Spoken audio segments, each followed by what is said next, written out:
Joining us now for more, Tennessee Congressman and member of the House Foreign Affairs Committee, Tim Burchett, joining us from Capitol Hill. Congressman, great to see you. Good morning. Thank you for having me, Rob. I see your hair is beyond reproach again this morning. Pleasure to have you back.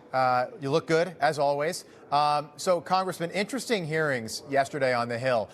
Take a listen to what former Twitter integrity chief Yoel Roth had to say, acknowledging that, yes, Twitter blew this story 2.5 years ago. I've been clear that in my judgment at the time, Twitter should not have taken action to block the New York Post's reporting. And just 24 hours after doing so, the company acknowledged its error. But the decisions here aren't straightforward, and hindsight is 20/20. I believe Twitter erred in this case because we wanted to avoid repeating the mistakes of 2016. All right, Congressman, your reaction basically to him saying, we're sorry.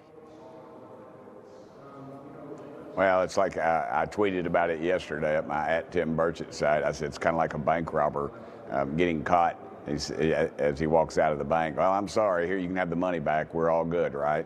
And we're not good. They censored things. They continuously did that. They repeatedly did that in their testimony. All three of them, basically, we spanked them repeatedly on their errors and things that they did. They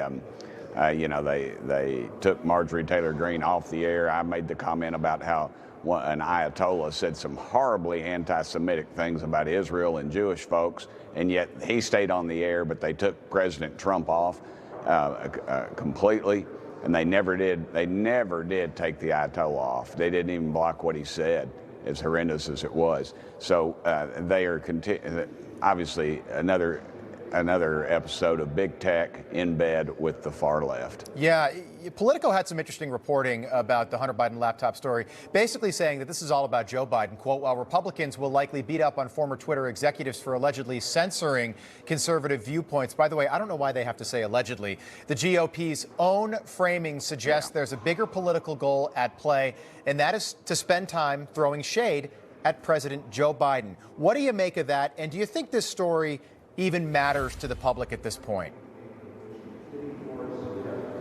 I don't know. I think it's the proverbial frog in the cold water. You turn it. They've turned up the heat gradually, and we're boiling. The country is really boiling to death. But the country ought to be paying attention. Right. Hunter Biden was working a crime syndicate, basically, and he was involving the president, then Vice President of the United States. 10% for the big guy.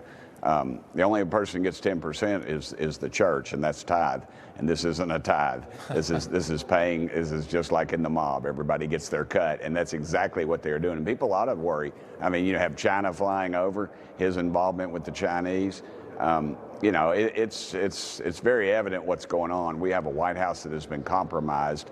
And it's very obvious to me what's going on. And it's a cover-up by the media for them to even say alleged, because at this point it's way past that. Okay, so I want to get to your... So James Comer, chair of the committee, yesterday referenced this poll that we've been talking about on Newsmax for 2.5 years.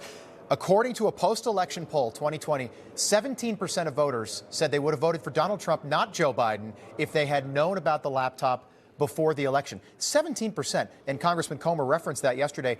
Here's AOC yesterday, your colleague on the left, questioning the validity of this story and even holding a hearing about this story. A whole hearing about a 24-hour hiccup in a right-wing political operation. That is why we are here right now. And it's just an abuse of public resources, an abuse of public time. We could be talking about health care. We could be talking about bringing down the cost of prescription drugs. We could be talking about abortion rights, civil rights, voting rights. But instead, we're talking about Hunter Biden's half-fake laptop story. All right, Congressman, about 25 seconds left. Your reaction to comments like that? Yeah.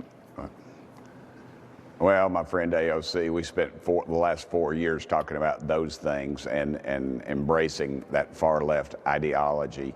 It is elections have consequences, and Chairman Comer is the right man at the right time in the right job. We're going to get to the bottom of all this. It's obviously a cover-up by big tech. I also, at the end of my comments, asked for a hearing on the Newsmax situation as well. So we're going to get to that as well. So it's going to be an interesting time in oversight, and all the diversions by the left are not going to matter. Thank you so much for your support, sir. I appreciate you saying that. Great to see you. Keep us posted as always. Tennessee Congressman Tim Burchett. Thank you, Rob.